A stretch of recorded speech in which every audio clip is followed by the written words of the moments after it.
মুর্শিদাবাদের মাটিতে শক্তি ফেরাতে বাংলা বাঁচাও নিয়ে ময়দানে সিপিএম, নিশানায় তৃণমূল বিজেপি। মুর্শিদাবাদের রানীনগরে বাংলা বাঁচাও যাত্রায় শামিল সিপিআইএম রাজ্য সম্পাদক মোহাম্মদ সেলিম থেকে সিপিআইএম নেতা আভাস রায় চৌধুরীরা।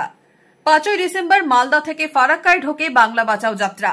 6 ডিসেম্বর ফারাক্কা থেকে মুর্শিদাবাদে শুরু হয় এই যাত্রা। ফারাক্কা, শামশেরগঞ্জ, 5 গ্রাম, সাগরদিঘি, রবিবার ভগবানগোলায় পৌঁছয় এই যাত্রা। সোমবার সকালে মুর্শিদাবাদের ভগবানগোলা থেকে শুরু হয় বাংলা বাঁচাও যাত্রা। সিসাপাড়া হয়ে রানীনগরে পৌঁছয়। রানীনগরের ডাকবাংলো এলাকায় হয় সভা। সেখানে সভা থেকে বিজেপি ও তৃণমূলকে একযোগে নিশানা করেন সিপিআইএম নেতা আভাস রায় চৌধুরী। বিভাজনের রাজনীতি মুক্ত বাংলা গড়ার পক্ষে সওয়াল করেন আভাস রায় চৌধুরী।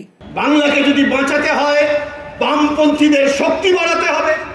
বাংলাকে যদি বাঁচাতে হয় আরএসএস, বিজেপি, তৃণমূলের বিরুদ্ধে বাম গণতান্ত্রিক ধর্মনিরপেক্ষ শক্তির সর্ববৃহৎ সমাবেশ করতে হবে। বাংলাকে যদি বাঁচাতে হয় তৃণমূলকে হারাতে হবে, কিন্তু তৃণমূলকে হারানো বিজেপি দিয়ে হবে না। যতদিন পশ্চিমবাংলায় তৃণমূল থাকবে ততদিন পশ্চিমবাংলায় বিজেপি থাকবে, আর যতদিন পশ্চিমবাংলায় বিজেপি থাকবে বিজেপির জুজু দেখিয়ে ততদিন তৃণমূল থাকবে। আসলে এরা হলো একই মুদ্রার এপিট আর ওপিট। তাই বাংলাকে যদি বাঁচাতে হয়, বাংলার হৃত গৌরবকে যদি ফিরিয়ে আনতে হয়, তাহলে বাংলায় বাম গণতান্ত্রিক ধর্মনিরপেক্ষ যে পরিবেশ যা আজকে আক্রান্ত তাকে ফিরিয়ে আনতে হবে। মানুষে মানুষে যে বিদ্বেষ, বিভাজন এবং ঘৃণার পরিবেশ তৈরি করেছে তাকে মিটিয়ে দিয়ে সম্প্রীতি এবং ঐক্যের পরিবেশ ফিরিয়ে আনতে হবে। আর তা যদি করতে হয় তাহলে তার প্রধান শর্ত হলো লাল ঝান্ডা এবং বামপন্থার পুনরুত্থান।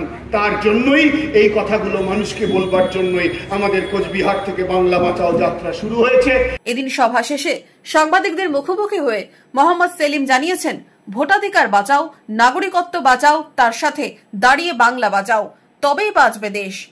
আমরা বাংলা বাঁচাও যাত্রা মানে আসলে দেশ বাঁচাও, কিন্তু বাংলা না বাঁচলে দেশ বাঁচবে না। বাংলা সবসময় রাস্তা দেখিয়েছে।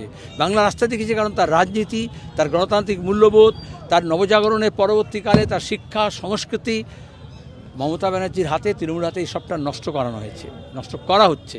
আমাদের সম্প্রীতি, আমাদের সংস্কৃতি, আমাদের শিক্ষা, আমাদের মূল্যবোধ যা কিছু গর্ব করা আছে সেগুলোকে ধূলিসাৎ করলে আরএসএসের সুবিধা হয় ধর্মভিত্তিক রাজনীতি করার। সেই জন্যই আমাদের বাংলা বাঁচাও মানে হচ্ছে আমাদের শিক্ষা, আমাদের সংস্কৃতি, আমাদের শিল্প, আমাদের কৃষি, আমাদের কর্মসংস্থান, আমাদের ঐক্য সবটাকে বাঁচাতে হবে।